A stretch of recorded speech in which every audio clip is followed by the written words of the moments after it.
निधीनं वपहुवतारं यं यस्ये वजद्दसीनं निग्रहवादी मेधावी तादिशं पंडितं भजे। तादिशं भज्यमानस होती न पापियो। तथागत सम्यक संबुद्ध तथागतांचा सुख्यात सद्धम्म तथागत निर्मित पवित्र भिक्खू संघ बोधिसत्व डॉक्टर बाबासाहेब आंबेडकर या सर्वच रत्नांना त्रिवार अभिवादन। अश्विन पौर्णिमा महोत्सव 2023 वर्षाभास धम्मपर्वातील अतिशय महत्त्वपूर्ण असणाऱ्या शेवटच्या पौर्णिमेच्या निमित्तानं सातवाहन बुद्धविहार सिद्धार्थनगर हडको N12 छत्रपती संभाजीनगर या ठिकाणी आपण सातत्यपूर्ण 3 महिने तथागत सम्यक संबुद्धाचा सद्धम्म श्रवणाच्या माध्यमातून समजून घेण्याचा वारंवार प्रयत्न केलेला आहे। या पावन पवित्र 3 महिन्याच्या कालावधीमध्ये आपण जो ग्रंथ ऐकला, ज्या ग्रंथावरती आपण बारकाईनं अभ्यास केला, ज्या ग्रंथाच्या आधारावरती आपण सद्धम्म समजून घेतला, तो ग्रंथ म्हणजे धम्मपद कथा आणि गाथा। या ग्रंथाचे जवळजवळ या ग्रंथातील आपण 5 वर्ग पूर्ण केलेले आहेत। त्यात जी कथा आपण बघणार आहोत, अची गाथा आपण जी बघणार आहोत, ती पंडित वग्ग धम्मपदातील 6वा वर्ग आणि गाथा आहे पंडित वर्गातील एकंदरीत धम्मपदातील गाथा क्रमांक 72। तथागतांनी या गाथेचा उपदेश पंडितांच्या महतीसाठी केलेला आहे। तथागत सम्यक संबुद्ध म्हणतात की पंडित कोण? ज्याला धम्म समजला तो पंडित, ज्याला धम्म कळाला तो पंडित, जो धम्माच्या सहवासात आहे तो पंडित। आणि मग असा पंडित किंवा अशा पंडितासोबत राहणाऱ्या कोणत्याही व्यक्तीला सुख मिळेल, समाधान मिळेल आणि आरोग्य मिळेल। तेव्हा राध नावाच्या स्थविराची ही कथा आहे। राध नावाचे स्थवीर होते जेतवनात, आणि जेतवनात राध नावाच्या स्थवीराला किंवा त्यांच्या संदर्भात दिलेला हा उपदेश आहे। भगवान तथागताचा एक एक शब्द हा मानवाच्या कल्याणाचा आहे, मानवाच्या सुखाचा आहे, मानवाच्या सर्वांगीण हिताचा आहे। तथागत सम्यक संबुद्धाच्या सद्धम्माचा अर्थ जर आम्हाला समजला तरी आपल्या जीवनाचं सार्थक होते, किंवा तथागताचं एखादं बुद्धवचन आपण समजून घेऊन मरेपर्यंत त्या बुद्धवचनाचं स्मरण केलं, आचरण केलं तर आपण सर्वजण सुखी होत असतो। आणि म्हणून त्या आधारावरती तथागतांनी शिकवलेला प्रत्येक एक एक शब्द हा तुमच्या आमच्यासाठी कल्याणाचा आहे, मंगलमय आहे। हा तथागतांचा संपूर्ण उपदेश आपल्याला विनयपीठक, शुद्धपीठक, अभिधम्मपीठक यातला कुठलाही एखादं बुद्धाचं वचन आपण समजून घेऊन त्यानुसार आचरण केलं तर आपल्या सर्वांना सुखाची प्राप्ती होईल, आपले दुःख नाहीसे होतील। राध नावाचा एक निर्धन व्यक्ती होता, निर्धन आहे, गरीब आहे, आणि नाव आहे राध। राध नावाचा एक अतिशय गरीब, दुबळा, निर्धन व्यक्ती होता, आणि तो जेतवनात भिक्खू लोकांच्या संपर्कामध्ये विहारात राहायचा। तर अशा पद्धतीनं जेतवणामध्ये हा राध नावाचा एक म्हातारा माणूस, एक निर्धन माणूस भिक्खू लोकांच्या सहवासात राहत होता, विहारात राहायचा.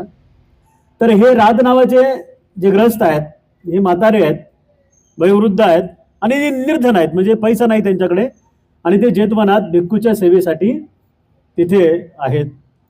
यांचं दैनंदिनीचं कर्तव्य आहे सकाळी उठणे, खूप चांगल्या पद्धतीनं विहाराचा संपूर्ण परिसर साफ करणे, स्वच्छ करणे, पूजनीय भिक्खू संघाची सेवा करणे, आणि अशा पद्धतीनं ते त्यांचं आयुष्य काढू लागले होते. पण या साऱ्या गोष्टी करत असताना, साफसफाईचे कामं करत असताना, या राधाच्या मनात अशी नेहमी एक इच्छा होती की जे उपासक होते, निर्धन आणि वयोवृद्ध उपासक राध, तर यांच्या मनात अशी अपेक्षा होती, यांची इच्छा अशी होती की मला या साऱ्या भवचक्रातून पार व्हायचंय. जाती जरा, जाती जरा, व्याधी, मरण, या साऱ्यातून मला बाहेर यायचंय.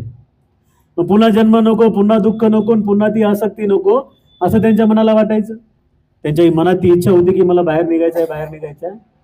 एकदा तथागत सम्यक संबुद्ध आणि राधाची भेट झाली. तथागत सम्यक संबुद्ध राधेला म्हणाले की सगळं व्यवस्थित आहे ना. म्हातारे होते, निर्धन होते, आणि म्हातारे लोकांची सेवा करावी लागते. तथागत सम्यक संबुद्ध त्या राधेला म्हणाले की सगळं व्यवस्थित आहे ना उपासक. ते म्हणले, म्हणते भगवान सारं काही व्यवस्थित आहे, तुमचे भिक्खू काही कमी पडू देत नाहीत, पण एक गोष्ट आहे भगवान, तुमचे भिक्खू मला प्रवचितच करत नाही. खायला देतात, चहा देतात, पाणी देतात, कपडा लत्ता देतात, साऱ्या गोष्टी देतात, पण चिवरच देत नाहीत, प्रवचित होऊ देत नाहीत. तर त्यामुळे थोडा दुःखी आहे भगवान, मलाही भवचक्रातून बाहेर निघायचं आहे. अशा पद्धतीनं तथागत सम्यक संबुद्ध आणि राधाची ही चर्चा आहे. झाला असं, साऱ्या भिक्खूंना जेतवणामध्ये तथागत सम्यक संबुद्धांनी बोलून घेतलं आणि विचारलं सगळ्यांना, भिक्खूंनो, तुम्हाला या म्हाताऱ्या माणसाने कधी मदत नाही केली का? साऱ्या भिक्खूंना माहित होतं की राध सकाळी 4 वाजता उठून सगळं विहार साफ करतो, सगळी साफसफाई करतो, साऱ्या गोष्टी अलबेल आहेत व्यवस्थित ठेवतो, आणि विहाराचा खूप मोठा सेवक आहे. साऱ्या भिक्खूंना ते माहित होतं. तथागत सम्यक संबुद्धांनी असा प्रश्न केला की हा राध आतापर्यंत कोणाच्याच कामात नाही आला का? आतापर्यंत कोणाच्याच कामात नाही आला का? त्यावर सारीपुत्र बाजूला होते. सारीपुत्र म्हणले की भगवान, राध माझ्या कामात एकदा आलेला आहे, राध माझ्या कामामध्ये एकदा आलेला आहे. एकदा मला 1 चमच भात, बघा ज्याला आपण म्हणतो ना की कृतज्ञता कशी असावी, तथागताच्या संघामध्ये कृतज्ञता असणारे भिक्खू होते. बघा, सारीपुत्र म्हणतात की भगवान, मला एकदा या राध वयोवृद्ध आणि निर्धन उपासकाच्या मुळे 1 चमचा भात दुसरीकडून मिळाला होता. 1 चमचा भात,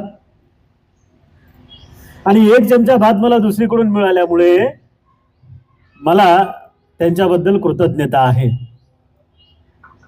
तथागत सम्यक संबुद्ध म्हणले, मग वाट कशाची पाहता, द्या त्यांना चिवर. विहाराच्या कामात ते आलेत, विहाराची साफसफाई असेल किंवा विहाराच्या परिसराची स्वच्छता असेल, हे तर ते करूच लागलेत. पण आता विहाराच्या साफसफाई बरोबर त्यांना त्यांच्या मनाची साफसफाई करायची आहे, त्यांना प्रवचित करा.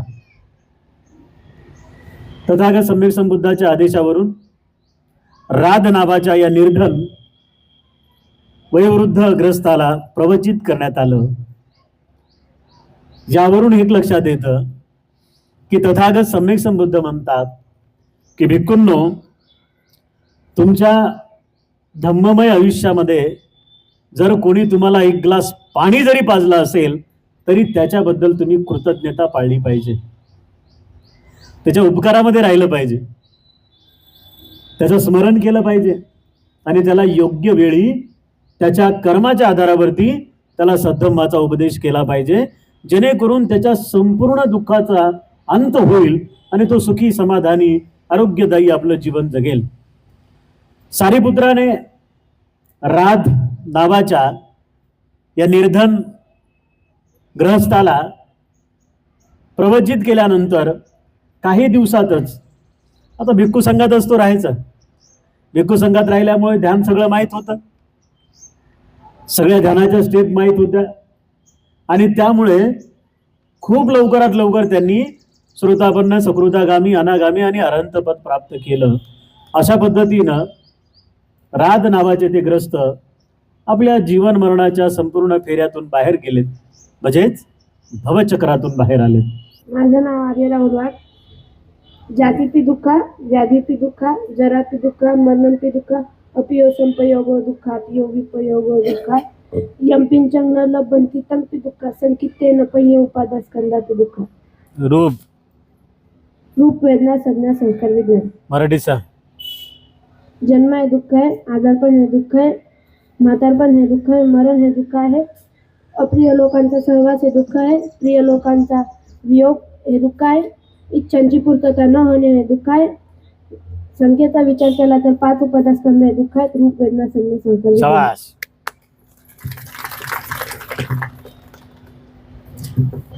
तर या पद्धतीनं या मुलानं जे सांगितलं ते राधाला समजलं होतं, म्हणजे हे भवचक्र आहे. भवचक्र कुठून सुरू होते? जसं झाडाच्या फळाचा विचार केला ना तर फक्त फळच महत्वाचं आहे का? नाही. जमिनीच्या खाली असलेल्या मुळापासून खोड, खोडापासून पान, पानापासून फळ. तर फळाचा विचार करायचा असेल तर मूळ कसं पाहिजे? तर या आधारावरती की इथे सुद्धा सुख जर मिळवायचं असेल तर पुण्यकर्माचं खोड, मूळ, पान हे साऱ्या गोष्टी धम्ममय पद्धतीनं मजबूत पाहिजेत. जेत म्हणत राध नावाच्या भिक्खूच्या संदर्भामध्ये उपदेश देताना सांगतात की आपल्या ज्ञानाला आपण वाढवले पाहिजे. ज्याला ज्याला सुखी व्हायचं आहे तेवढंच ज्ञान मिळून काय फायदा नाही. जेवढं आपल्याकडे आहे तेवढ्याच ज्ञानाला जर आपण आपल्याकडे ठेवलं, त्याला वाढवलं नाही तर आयुष्यात काही फायदा होणार नाही. धम्म ज्ञानाच्या बाबतीत सुद्धा तेच आहे की जसंही प्रसंग आपल्यावर येईल त्या पद्धतीनं आपण ते ज्ञान वाढवण्याचा प्रयत्न केला पाहिजे. वाचण्याच्या माध्यमातून, ऐकण्याच्या माध्यमातून, ध्यानाच्या माध्यमातून, लिहिण्याच्या माध्यमातून किंवा या साऱ्यांच्या माध्यमातून आपल्या अभ्यासाद्वारे आपण धम्मज्ञान वारंवार वाढवण्याचा प्रयत्न केला पाहिजे. कारण ज्ञान वाढल्यानंतर काय होते? आपल्या प्रज्ञेचा विकास होते. प्रज्ञा म्हणजे ज्ञान, ज्ञानाच्या पुढची एक स्टेप आहे ज्याला म्हटलेलं आहे विशुद्ध ज्ञान, परिपूर्ण ज्ञान. पाणी, चाळलेलं पाणी आहे ना, साधं पाणी, चाळलेलं पाणी. चाळलेल्या पाण्यामध्ये कचरा नाही, साध्या पाण्यामध्ये किचरा आहे. मग प्रज्ञा म्हणजे काय? चाळलेलं ज्ञान. लक्षात? प्रज्ञा म्हणजे चाळलेलं ज्ञान. आता चाळलेलं ज्ञान म्हणजे काय? तर अनुभवलेलं ज्ञान. तर ज्ञान जे आपल्याकडे आलेलं आहे, ज्ञान कोणत्याद्वारे येते? आम्हाला अनुभवातून ज्ञान येते आणि अनुभवातून जे टिकलेलं ज्ञान असते त्याला म्हटलेलं आहे विशुद्ध ज्ञान आणि त्यालाच म्हटलेलं आहे प्रज्ञा, प्रज्ञा. तर या पद्धतीने तथागत सम्यक संबुद्ध म्हणतात की ज्ञानाला शुद्ध करून प्रज्ञेचा विकास झाला पाहिजे आणि प्रज्ञा ही कायमस्वरूपी टिकली पाहिजे. अशाच मार्गावर चालावे की ज्यावर आपण कधीही दुःख भोगू शकत नाही. वेळ लागला ना राधाला, अनेक वर्षापर्यंत त्यांनी ते विहाराची साफसफाई केली, पण पुण्य वाह्याला गेलं का? नाही. सारीपुत्राने सांगितलं की मला एक दिवस या ग्रस्तामुळे दुसऱ्याकडून एक चमचभर भात मिळाला होता. म्हणजे त्यांनी ते भात मिळवण्यासाठी यांना मदत केली होती. तर या पुण्यकर्माच्या आधारावरती त्यांना पुन्हा प्रवचित होता आलं. याचाच अर्थ असा आहे की अशा रस्त्यावर आपण चालावं की ज्या रस्त्यावर आपल्याला कधीही दुःख आले नाही पाहिजे. तथागत सम्यक संबुद्ध म्हणतात, अत्तदीप भव, होऊन आपल्या दुःखातून आपण बाहेर यावे. स्वतःच्या अकुशल कर्माच्या प्रतापामुळे झालेल्या अंधकारातून बाहेर यायचं असेल तर त्या संपूर्ण अकुशल कर्माला समजून घेऊन आपण पुण्यमय कर्म धारण करून त्या पाशातून बाहेर पडावं, त्या अंधारातून बाहेर पडावं. हे आपल्या सर्वांच्या कल्याणाचं आहे, हे आपल्या सर्वांच्या मांगल्याचं आहे. जेतवनात संपूर्ण भिक्खू संघाला राधेच्या विषयी उपदेश देताना तथागत सम्यक संबुद्ध धम्मपद पंडित वर्ग यातील 76 क्रमांकाची या गाथेचा उपदेश देतात.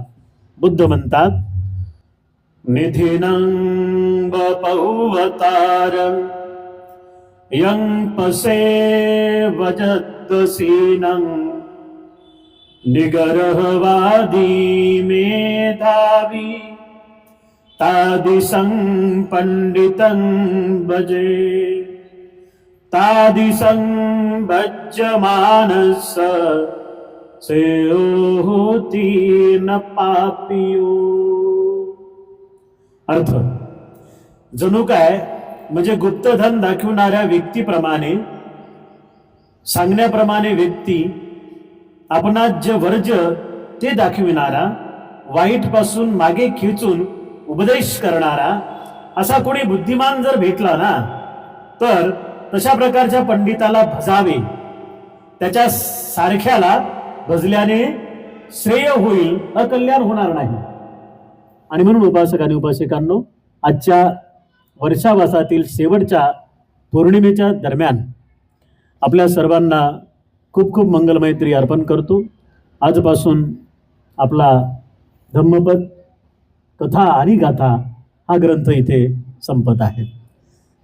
म्हणजे वेळेपुरता संपत आहे, कंटिन्यू पुन्हा ती लगेच होणार आहे.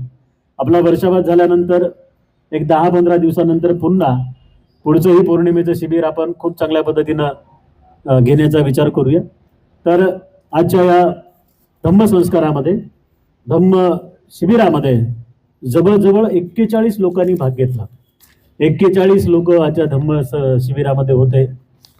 तर आपल्या सर्वांसाठी खूप खूप मंगलमैत्री या ठिकाणी व्यक्त करतो. आणि आजचं धम्म शिबिर या ठिकाणी संपन्न करत असताना एक छोटेखानी तुम्हा सर्वांचा सत्कार करण्याची इच्छा आहे. आमचे समितीचे अध्यक्ष, सातवाहन बुद्धविहार व्यवस्थापन संपूर्ण समिती यांनी इकडे यायचे आहे. शशिकांत खंडाळे, विजय मगरे, नंदू मामा दाभाडे, राहुल भाऊ सरोदे या संपूर्ण कार्यकर्त्यांच्या वतीनं, उपासकांच्या वतीनं आपल्या सर्वांचं छोटेखानी स्वागत करीत आहोत. उपस्थितांनो, आजच्या या धम्म शिबिरामध्ये जवळजवळ 41 लोकांनी सहभाग नोंदवला. आनंदी बघा किती लहान आहे, तरी पण ती दिवसभर बसली तिच्या मम्मी सोबत. तर तिच्यासाठी टाळ्या वाजवा जरा एकदा. यानंतर आपल्या सातवाहन बुद्धविहार व्यवस्थापन समितीचे सन्माननीय अध्यक्ष यांचं स्वागत बाबांनी करावं. पवळ बाबा, हिरालालजी पवळ.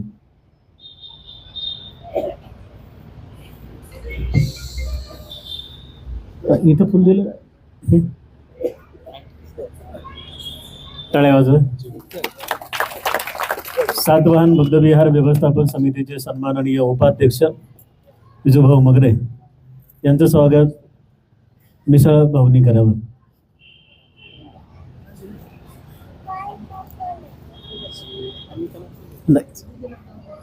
टाळ्या वाजवा.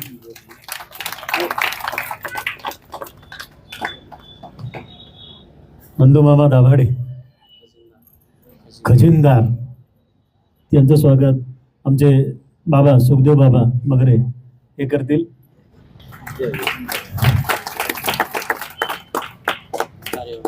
रमेश भाऊ मगरे आजच्या शिबिराला त्यांनी 2000चं आर्थिक दान दिलं आणि सदोनीत ते दानासाठी पुढे असतात. असे रमेश भाऊ मगरे यांचं स्वागत समितीचे अध्यक्ष करतील. खूप चांगल्या पद्धतीचे विहाराचे कामं केलेले आहे. राहुल भाऊ सर्वदे यांचं स्वागत सुद्धा हिरालाल बाबा पोळ करतील. राहुल भाऊ सर्वदे.